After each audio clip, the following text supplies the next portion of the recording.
കാലാവസ്ഥ പ്രതികൂലമാണ്. മേഘാവൃതമായിട്ടുള്ള അന്തരീക്ഷമാണ്. പൂർണ്ണമായും കാർമേഘങ്ങൾ നിറഞ്ഞിരിക്കുന്ന ഒരു അന്തരീക്ഷമാണ്. കടൽ കരുതുള്ളി നിൽക്കുന്ന ഒരു സാഹചര്യം കൂടിയാണുള്ളത്.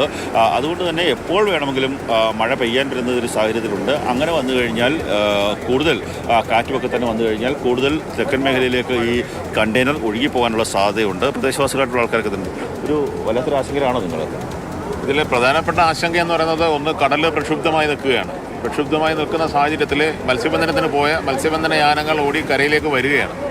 അപ്പോൾ ഇത് അവരുടെ കണ്ണിൽപ്പെടാൻ യാദൃശികമായി യാനങ്ങളുമായി കൂട്ടിമുട്ടുകയാണെന്നുണ്ടെങ്കിൽ യാനങ്ങൾക്ക് അപകടം സംഭവിക്കാം.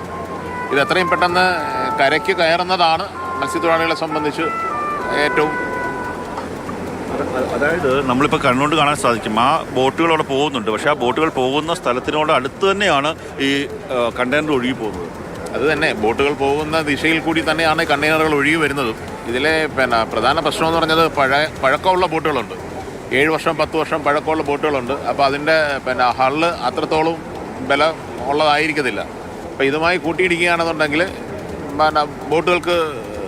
ബോട്ടുകൾ തകരാനുള്ള സാധ്യതയുണ്ട്. അത് കൂടുതൽ അപകടം സൃഷ്ടിക്കുന്നതേ ഉള്ളൂ. ഈ തൊഴിലാളികൾ എന്തെങ്കിലും പറയുന്നുണ്ടോ? എന്തെങ്കിലും രാസവസ്തുക്കളോ അല്ലെങ്കിൽ കടലിൽ കലർന്നു എന്ന് എന്തെങ്കിലും പറയുന്നുണ്ടോ? അപ്പം നമ്മൾ നിൽക്കുന്നത് അപകടം നടന്നതിന് വളരെ ദൂരത്താണ് നിൽക്കുന്നത്. അപകടം നടന്നത് തോട്ടപ്പള്ളി ഭാഗത്താണ്.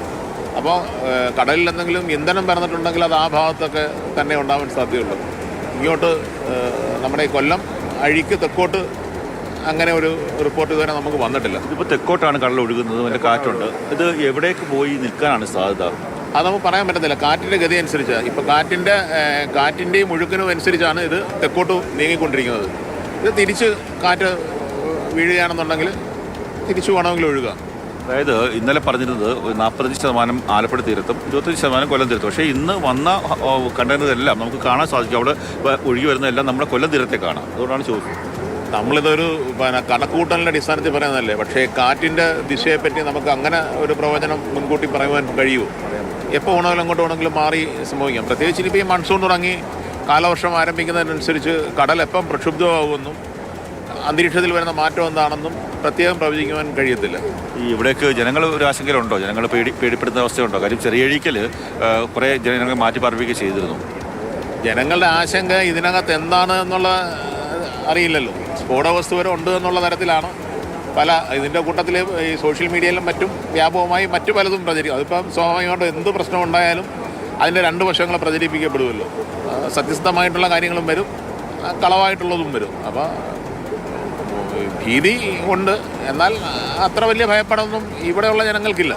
എത്രയും പെട്ടെന്ന് നീക്കം ചെയ്യുന്നതിന് വേണ്ടിയിട്ടുള്ള ഏർപ്പാടുണ്ടാവണമെന്നുള്ളതേ ഉള്ളൂ.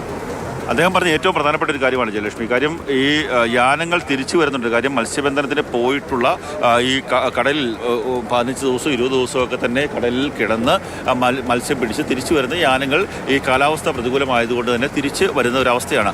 ആ സമയത്ത് പല ആൾക്കാരും ഇങ്ങനെ ഒരു അപകടത്തെക്കുറിച്ച് അറിഞ്ഞിട്ട് പോലും ഉണ്ടാകണമെന്നില്ല. അങ്ങനെ ഒരു സാഹചര്യത്തിൽ ഏതെങ്കിലും തരത്തിൽ ഈ ബോട്ടിലേക്കോ അല്ലെങ്കിൽ മത്സ്യബന്ധന യാനങ്ങളിലേക്കോ ഒക്കെ തന്നെ ഈ കണ്ടെയ്നർ വന്നിടിച്ചാൽ വലിയ അപകടമുണ്ടാകും.